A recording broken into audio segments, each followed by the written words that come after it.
अखिल भारतीय विद्यार्थी परिषद का 3 दिवसीय 65वां महाअधिवेशन पटना में आयोजित की गई थी, जिसके समापन के बाद अखिल भारतीय विद्यार्थी परिषद के राष्ट्रीय महामंत्री याज्ञवल्क्य शुक्ल ने क्या कुछ कहा, आइए बताते हैं।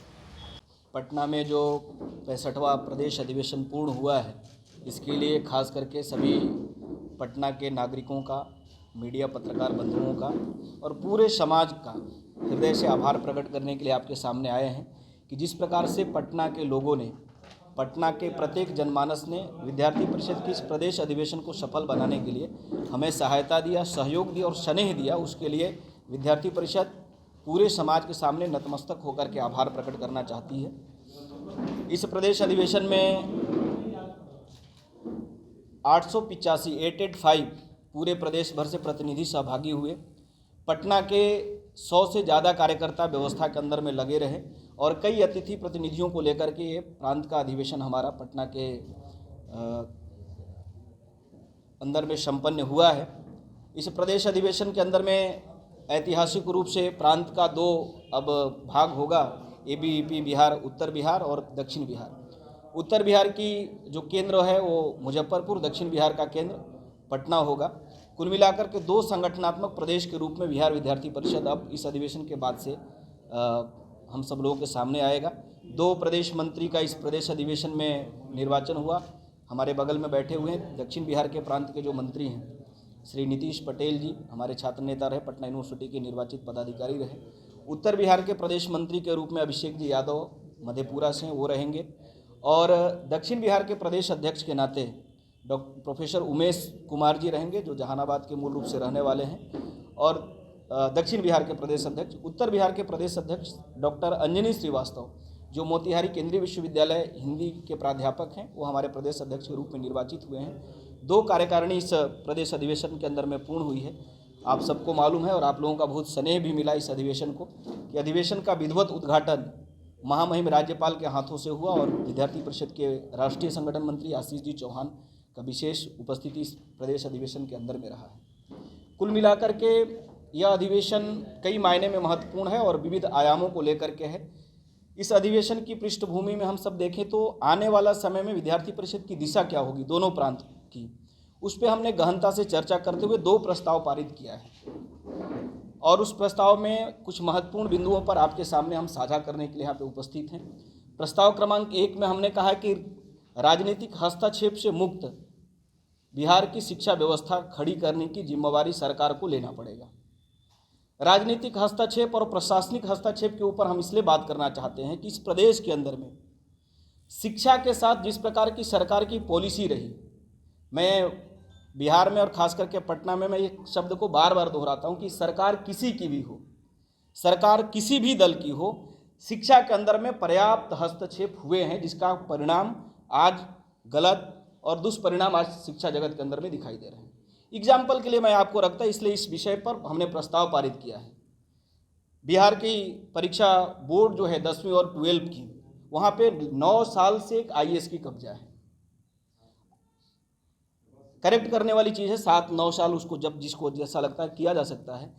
अब मेरा सवाल है सभी प्रकार की व्यवस्थाओं के अंदर में कि शिक्षा जगत के अंदर में क्या इस प्रदेश के अंदर में शैक्षिक जगत का कोई शिक्षाविद नहीं है जिसको हम अपने एग्जामिनेशन, जो हमारी सबसे महत्वपूर्ण बिहार की जो परीक्षा की बोर्ड है जिसमें 10th और 12th की एग्जामिनेशन होते हैं, हम कोई शिक्षाविद को बैठा सकें? किस प्रकार का हस्तक्षेप हुआ है? मैं किसी भी व्यवस्था का विरोधी नहीं हूँ, लेकिन बिहार के अंदर में ऐसी कौन सी व्यवस्था स्थापित होने का प्रयास हुआ है कि आज ब्यूरोक्रेसी का कंट्रोल इस प्रदेश के अंदर में सभी आयामों पे हो रहा है। इसलिए हमने अपने प्रस्ताव के अंदर में कहा है कि स्वायत्ता, यूनिवर्सिटी की ऑटोनॉमी को बरकरार रखने के बारे में सरकार को विचार करना पड़ेगा। इसलिए इस प्रदेश के अंदर में हम सभी शैक्षिक संस्थानों का ऑटोनॉमी चाहते हैं, स्वायत्ता चाहते हैं। दूसरी एग्जाम्पल हम आपके सामने शेयर करना चाहते हैं। सरकार ने संशोधन किया और पहली हम नियुक्ति की प्रक्रिया देखें तो कितनी सरकारों ने किस प्रकार से इस प्रदेश की शिक्षा को किस दिशा में ले जाने का प्रयास किया है। 1996 के बाद नियुक्ति हुई 2003 के अंदर में, और 2003 के बाद की जो नियुक्ति हुई उसके ऊपर एक चर्चा हुई कि अब BPSC के माध्यम से, पहले विश्वविद्यालय सेवा आयोग था, 2003 के बाद BPSC के माध्यम से नियुक्ति प्रक्रिया प्रारंभ हुई। बीपीएससी को बाद में फिर उस व्यवस्था को रोक करके विश्वविद्यालय सेवा आयोग का निर्माण किया जाता है। 2018 के अंदर में विश्वविद्यालय सेवा आयोग बनी और उस सेवा आयोग के माध्यम से नियुक्ति की प्रक्रिया होगी। एक तो नियुक्ति की प्रक्रिया नियमित नहीं होने के कारण आज कॉलेजों की स्थिति ये बनी हुई है कि आज एडहॉक के आधार पर टीचर प्रोफेसर नियुक्ति करने की प्रक्रिया, और आप भी नोटिफिकेशन देखे होंगे कि जैसे बालू और छड़ सीमेंट की सप्लाई होती है, उस प्रकार की एक आउटसोर्सिंग एजेंसी की लेटर भी हम सब लोगों के सामने चल रहा है। इसलिए इस प्रदेश के अंदर में, और जब विश्वविद्यालय सेवा आयोग की नियुक्ति की प्रक्रिया दी गई तो आज तक मात्र 220 शिक्षकों की नियुक्ति की प्रक्रिया पूरी कर पाया है विश्वविद्यालय सेवा आयोग, जो 2018 के अंदर में बनी है। ऑटोनॉमी पर मेरा सवाल इसलिए है कि ऑटोनॉमी पर जो सरकार के द्वारा हस्तक्षेप हुआ उसको वापस करना चाहिए, कि पूरी नियुक्ति करना था। 3400 से ज़्यादा असिस्टेंट प्रोफेसर की नियुक्ति विश्वविद्यालय सेवा आयोग के द्वारा करनी थी। ठीक है, अभी सब जुडिस्ड मैटर है, रोस्टर क्लियर नहीं होने के कारण से विज्ञापन निकाले गए, विज्ञापन के ऊपर कई सवाल खड़े किए गए। अभी माननीय उच्च न्यायालय ने एक उसके ऊपर में वैधानिक प्रक्रिया को प्रारंभ करने का दिशा में आगे बढ़ने का आग्रह किया है, तो उस दिशा में लोग आगे बढ़ रहे हैं। लेकिन 2000 जो संस्था 2018 में बनती है वो 2024 तक मात्र 220 लोगों की नियुक्ति कर पाती है, और करनी नियुक्ति है 3400 से ज़्यादा। यह इसलिए हो रहा है कि सबसे महत्वपूर्ण सवाल मेरा सरकार के सामने ये है कि जिस विश्वविद्यालय सेवा आयोग को नियुक्ति करने की जिम्मेवारी जो है असिस्टेंट प्रोफेसर की है, उसमें 3 सदस्य ब्यूरोक्रेट्स हैं जो डिप्टी कलेक्टर रैंक के हैं, और उनकी प्रवेश परीक्षा जो है उसकी आहारता है कि मिनिमम ग्रेजुएशन होनी चाहिए। असिस्टेंट प्रोफेसर की जो नियुक्ति होनी है उसकी मिनिमम क्वालिफिकेशन वो पीजी होना चाहिए। अब एक ग्रेजुएशन पास किया हुआ व्यक्ति पीजी को रिक्रूट करेगा, जिसका पे स्केल में भी अंतर है। जिस दिन असिस्टेंट प्रोफेसर नियुक्त होते हैं उस दिन की पे स्केल और जो उनको बहाली करने वाले उनमें बहुत ज़्यादा अंतर है। इसलिए ये भी सवाल है कि इस प्रदेश के अंदर में हस्तक्षेप इस प्रकार के शिक्षा के अंदर में हुए कि असिस्टेंट प्रोफेसर नियुक्ति की नियमावली बनाने वाले ऐसे व्यक्ति के हाथ में व्यवस्था दी गई, जिसके कारण से 18 से 24 तक की नियुक्ति मात्र 200 हुआ। ब्यूरोक्रेट्स का जिस प्रकार से दबाव हो रहा है, प्रभाव बढ़ता जा रहा है, उसके कारण से शिक्षा क्षेत्र के अंदर में अव्यवस्थाएं हो रही है। दूसरी कि हम चाहते हैं, विद्यार्थी परिषद ने प्रस्ताव पारित किया है कि बिहार प्रदेश के अंदर में शिक्षा सेंट्रिक चर्चा होनी चाहिए। सभी प्रश्नों का समाधान बिहार के अंदर में शिक्षा का उन्नयन के आधार पर होगा। शैक्षिक जगत के अंदर में एक विश्वास, श्रद्धा बहाल करने की आवश्यकता आज के डेट में है, ताकि कैंपस का दिन वापस लौटे। इसलिए हमने इस प्रदेश अधिवेशन के अंदर में 2 और महत्वपूर्ण बात कहा है। एक तो जो 3 यूनिवर्सिटी बनी, हेल्थ यूनिवर्सिटी, इंजीनियरिंग यूनिवर्सिटी और आर्यभट्ट नॉलेज यूनिवर्सिटी, इसके जो एक परिवर्तन करते हुए बिहार विश्वविद्यालय एक्ट के अंदर में परिवर्तन करते हुए इसके जो चांसलर मुख्यमंत्री जी को बनाया गया पदेन, यह व्यवस्था उचित नहीं है। इसलिए माननीय मुख्यमंत्री जी को भी विचार करना पड़ेगा कि सभी विश्वविद्यालय जैसे महामहिम कुलाधिपति सभी के कुलाधिपति हैं, तो कुछ सेलेक्टेड इंस्टीट्यूशन के कुलाधिपति मुख्यमंत्री जी को नहीं होना चाहिए। ये कहीं ना कहीं यूनिवर्सिटी की स्वायत्ता और शिक्षा क्षेत्र के अंदर में राजनीतिक हस्तक्षेप को कहीं ना कहीं यह सूचक है, उसको कहीं ना कहीं प्रतीक के रूप में दिखाई दे रहा है। इसलिए इस प्रदेश अधिवेशन में हमने कहा है कि ये तीनों यूनिवर्सिटी को के कुलाधिपति महामहिम राज्यपाल ही होने चाहिए। इस दिशा में बिहार सरकार को प्रयास करना पड़ेगा। एक महत्वपूर्ण बिंदु जो इस अधिवेशन के अंदर में हमने चर्चा की है, जो नियुक्ति के ऊपर भी चर्चा हुई, कि विश्वविद्यालय के अंदर में हम नियुक्ति के अधिकार कुलपतियों को देना पड़ेगा। दूसरे प्रदेश के अंदर में है, हम बगल के उत्तर प्रदेश में जाते हैं तो यूनिवर्सिटी में नियुक्ति का अधिकार वाइस चांसलर को है। हम महाराष्ट्र में जाते हैं, हम केंद्रीय विश्वविद्यालय के अंदर में जाकर के देखते हैं तो नियुक्ति की पूरी अधिकार कहीं ना कहीं यूनिवर्सिटी के पास है। यूनिवर्सिटी चूँकि ऑटोनॉमी का हिस्सा है, इस प्रदेश के अंदर में नियुक्ति की अधिकार बीपीएससी बाद में सेवा आयोग को दिया गया। इसलिए विद्यार्थी परिषद ने कहा कि नियुक्ति की अधिकार यूनिवर्सिटी डिपार्टमेंट यानी पीजी लेवल की जो पढ़ाई है, परिसर है, वहाँ पे नियुक्ति की अधिकार यूनिवर्सिटी को होना चाहिए। कॉलेज में जो नियुक्ति का अधिकार विश्वविद्यालय सेवा आयोग को कॉलेज सेवा आयोग बनाते हुए पूरी डिग्री कॉलेज जो सरकार की नवांगीभूत इकाई है उसमें कॉलेज की नियुक्ति का अधिकार कमीशन के पास हो। इससे क्या होगा कि यूनिवर्सिटी के अंदर में शिक्षकों की जो अभी हम सब लोग देख रहे हैं कि बड़ी संख्या में कमी है, उसके ऊपर कहीं ना कहीं एक हम सब लोग लगाम लगा पाएंगे और गुणवत्ता युक्त शिक्षा हम देने की दिशा में आगे बढ़ेंगे। एक और ऑटोनॉमी के ऊपर में हमने बात की है, बार बार जो कुछ दिन से आप सब लोग देख रहे होंगे कि ब्यूरोक्रेसी यूनिवर्सिटी के अंदर में टकराहट की स्थिति बन रही है। कब किसी आईएएस को लगता है किसी वाइस चांसलर को सैलरी रोक देते हैं, ये उचित नहीं है। हम जिस प्रदेश में बैठे हैं उस प्रदेश में एक एग्जाम्पल है कि कृष्ण बाबू से कोई मुख्यमंत्री मिलने के लिए समय मांगे तो कृष्ण बाबू बोले कि मैं आपके घर में खुद आता हूं, चूंकि आप शिक्षाविद हैं।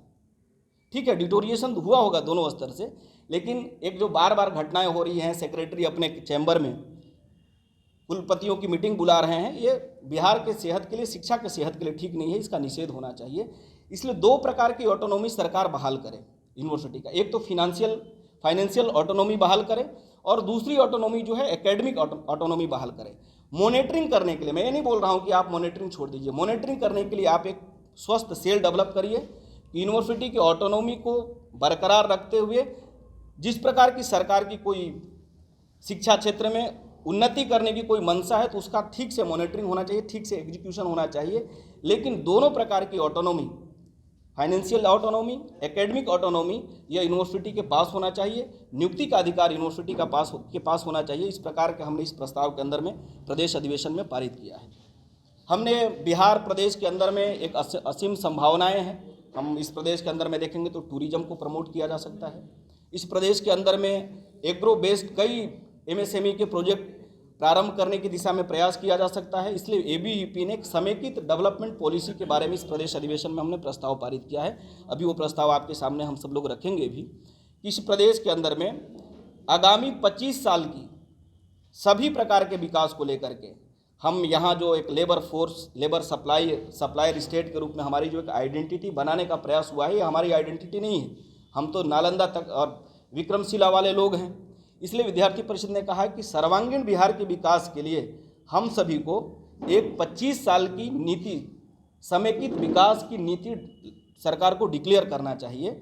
हमारी शिक्षा की नीति तो काफ़ी अच्छी आई है, उसी प्रकार से रोजगार की नीति क्या होगी, उसी प्रकार से उद्योग की नीति क्या होगी, उसी प्रकार से सुरक्षा की नीति क्या होगी, उसी प्रकार से इस प्रदेश के अंदर में बिहार तेज़ी से आगे बढ़े, इस भाव को लेकर के नौजवानों को बाहर पलायन न करना पड़े, उसके लिए वर्ल्ड क्लास इंफ्रास्ट्रक्चर के इंस्टीट्यूशन यहाँ डेवलप होने चाहिए। उसी प्रकार से रोजगार से आधारित सभी प्रकार के संभावनाओं का यहाँ पे प्रचार और प्रसार होना चाहिए। ऐसे विषय को लेकर के प्रदेश अधिवेशन हमारा संपन्न हुआ है। हम दो प्रस्तावों के आधार पर आगामी समय में इन्हीं दोनों प्रस्ताव को लेकर के हम आगे काम करेंगे। इस प्रकार के विषय आपको बताने के लिए हम सब लोग यहाँ पर इकट्ठे होंगे। अपने राष्ट्रीय महामंत्री श्री अव्वल सुख जी ने रखा है। इसके अलावा हमारा मानना है कि जल्द से जल्द बिहार के जितने भी विश्वविद्यालय हैं उसमें छात्र संघ बहाल होना चाहिए, कैंपस का सुरक्षा सुनिश्चित होना चाहिए। जितने भी विश्वविद्यालय आप देखते हैं, पटना विश्वविद्यालय का अगर छोड़ दें तो इसके अलावा कहीं भी बालिका का जो छात्रावास है वो सुचारू रूप से चालू नहीं है। जिस अनुपात में छात्रावास का सुविधा मिलना चाहिए, मेस का सुविधा मिलना चाहिए, उनके लिए जिस प्रकार की इंफ्रास्ट्रक्चर का व्यवस्था होना चाहिए, आज भी इसका कहीं ना कहीं घोर अभाव है। इन विषय को लेकर भी विद्यार्थी परिषद आगामी दिनों में इसको लेकर संघर्ष करेगा, अपना मांग रखेगा और इसके लिए जो भी नीति बनाना पड़े इस सभी विषयों को लागू करने को लेकर के विद्यार्थी परिषद आने वाले दिनों में इन विषयों को लेकर संघर्ष करेगी। इसके अलावा जितने भी अखिल भारतीय विद्यार्थी परिषद के प्रतिनिधि इस अधिवेशन में भाग लिए हैं, एक ऐतिहासिक अधिवेशन सभी के लिए रहा है क्योंकि संयुक्त रूप से ये लास्ट अधिवेशन था। इस अधिवेशन में हमारे जितने भी प्रतिभागी इसमें भाग लिए, इसके अलावा हमारे पूर्व कार्यकर्ता जो हमारे संगठन के रीड होते हैं, एक अच्छे मात्रा में उनका भी इसमें सहयोग रहा है। इस अधिवेशन का उद्घाटन माननीय राज्यपाल जी ने किया था और बहुत ही यादगार अधिवेशन रहा। इसके लिए सभी का बहुत बहुत पटना के कार्यकर्ता इसमें एक से ज़्यादा कार्यकर्ता इस व्यवस्था में लगे और इस अधिवेशन को यादगार बनाया है।